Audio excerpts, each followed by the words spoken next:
नमस्कार दोस्तों, स्वागत है आपका मेरे YouTube चैनल क्रिएटिव जैस पे। दोस्तों, आज हम कंप्लीट करने वाले हैं भगवत गीता का चैप्टर नंबर 15। तो चलिए शुरू करते हैं। दोस्तों, भगवत गीता का चैप्टर नंबर 15 है पुरुषोत्तम योग। श्री भगवान बोले, आदि पुरुष परमेश्वर रूप मूल वाले और ब्रह्मा रूप मुख्य शाखा वाले,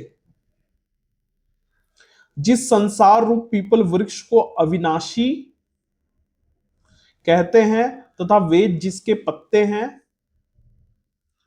उस संसार रूप वृक्ष को जो पुरुष मूल सहित सत्व से जानता है वह वेद के तात्पर्य को जानने वाला है।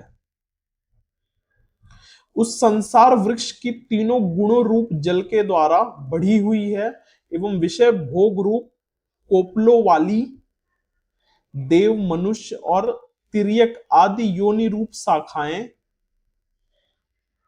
नीचे और ऊपर सर्वत्र फैली हुई हैं तथा मनुष्य लोक में कर्मों के अनुसार बांधने वाली अहंता, ममता और वासना रूप जड़ें भी नीचे और ऊपर सभी लोकों में व्याप्त हो रही हैं।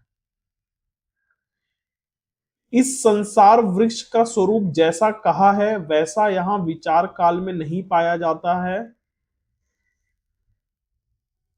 क्योंकि न तो इसका आदि है और न अंत है तथा न इसकी अच्छी प्रकार से स्थिति ही है। इसलिए इस अहंता, ममता और वासना रूप अति दृढ़ मूलों वाले संसार रूप पीपल के वृक्ष को दृढ़ वैराग्य रूप शस्त्र द्वारा काट कर जंगम रूप यावन्न मात्र संसार के चिंतन का तथा अनादिकाल से अज्ञान द्वारा दृढ़ हुई अहंता, ममता और वासना रूप मूलों का त्याग करना ही संसार वृक्ष का आवंतरम मूलों के सहित काटना है। उसके पश्चात उस परम पद रूप परमेश्वर को भली भांति खोजना चाहिए, जिसमें गए हुए पुरुष फिर लौटकर संसार में नहीं आते और जिस परमेश्वर से इस पुरातन संसार वृक्ष की प्रवृत्ति विस्तार को प्राप्त होती है, उसी आदि पुरुष नारायण के मैं शरण हूं।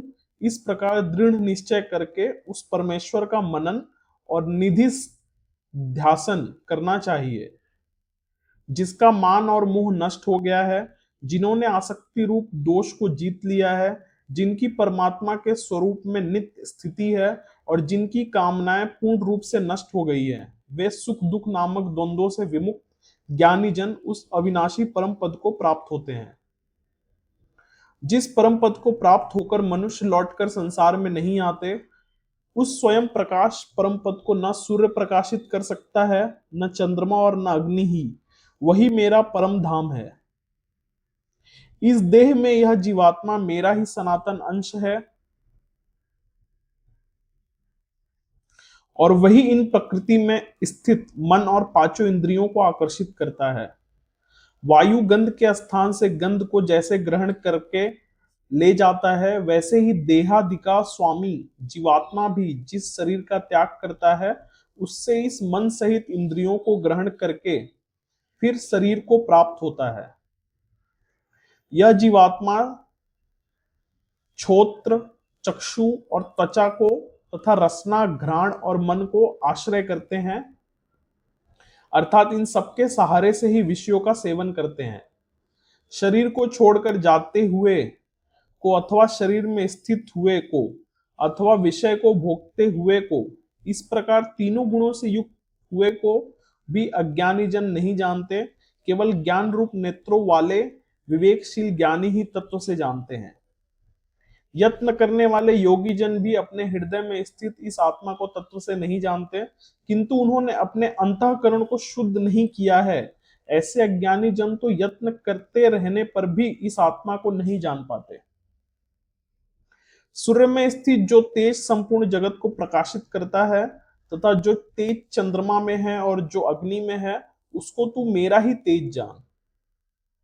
और मैं ही पृथ्वी में प्रवेश करके अपनी शक्ति से सब भूतों को धारण करता हूं और रस स्वरूप अर्थात अमृत में चंद्रमा होकर संपूर्ण औषधियों को अर्थात वनस्पतियों को पुष्ट करता हूं। मैं ही सब प्राणियों के शरीर में स्थित रहने वाला प्राण और अपान से संयुक्त वैश्वानर अग्नि रूप होकर 4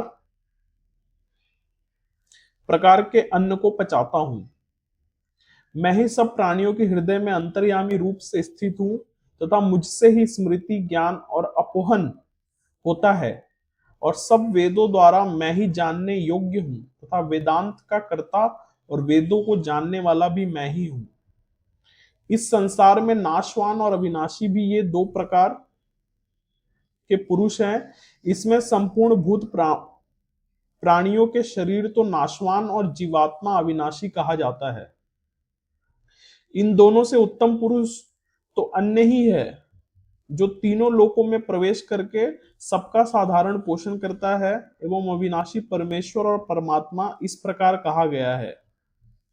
क्योंकि मैं नाशवान जन वर्ग क्षेत्र से तो सर्वथा अतीत हूं और अविनाशी जीवात्मा से भी उत्तम हूं, इसीलिए लोक में और वेद में भी पुरुषोत्तम नाम से प्रसिद्ध हूं। भारत जो ज्ञानी पुरुष मुझको इस प्रकार तत्व से पुरुषोत्तम जानता है, वह सर्वज्ञ पुरुष सब प्रकार से निरंतर मुझ वासुदेव परमेश्वर को ही भजता है। हे निष्पाप अर्जुन, इस प्रकार यह अति रहस्य युक्त गोपनीय शास्त्र मेरे द्वारा कहा गया है। इसको तत्व से जानकर मनुष्य ज्ञानवान और कृतार्थ हो जाता है। तो दोस्तों, इस प्रकार हमने भगवत गीता के चैप्टर 15 को भी कंप्लीट कर लिया है। दोस्तों, अगर आपको मेरा ये ऑडियो बुक पसंद आ रहा है तो प्लीज मेरे चैनल को लाइक कीजिए, सब्सक्राइब कीजिए और अपने एक दोस्त के साथ जरूर शेयर करना दोस्तों, जिसे इसकी खूब जरूरत है। जय श्री कृष्णा दोस्तों।